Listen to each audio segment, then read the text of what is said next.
And dig into us, will you, the impact of what they're trying to do is cut costs here. How much of that is going to be helped by the job cuts?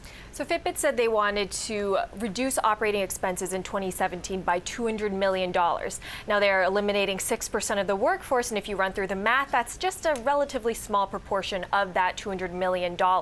So it's likely that the rest of the cost cuts will come from sales and marketing expenses, which are pretty high, as well as perhaps paring back their R&D expenses. Another interesting thing, though, that was buried in this long announcement was that they want to reset performance incentives to retain employees. And with that, they said that CEO James Park and the CTO are both going to be reducing their salary to $1. So that will probably also have somewhat of an impact on the operating expenses for 2017.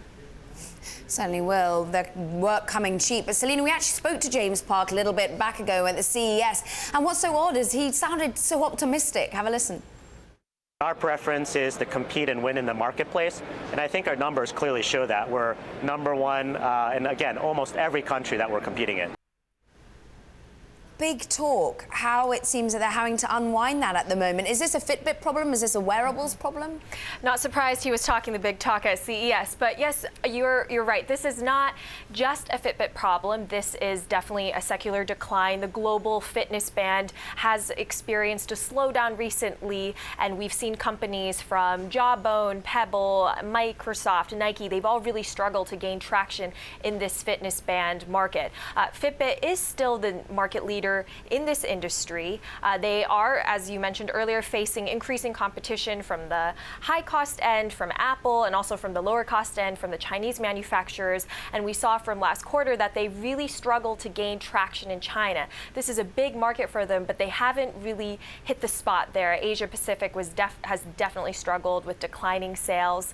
Another big problem is that just overall, wearables really haven't found its niche, its must-have reason for everybody to have it. It's really kind of become relegated to this gadget category.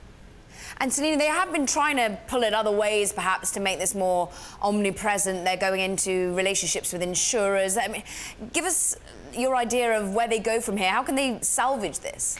James Park for years has been saying that he wants to turn Fitbit into more than just a gadget hardware company. They want to turn it into this digital software health company that works with the healthcare industry, even potentially selling them FDA-approved medical devices. They've made some headway into this goal.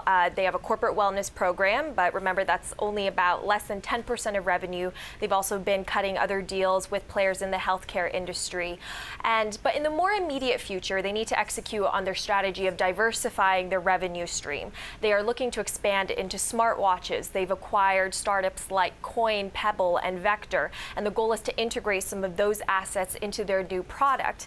I think that in the near term, it will probably still be very painful for Fitbit, though, because it does take a lot of time to develop the smartwatch.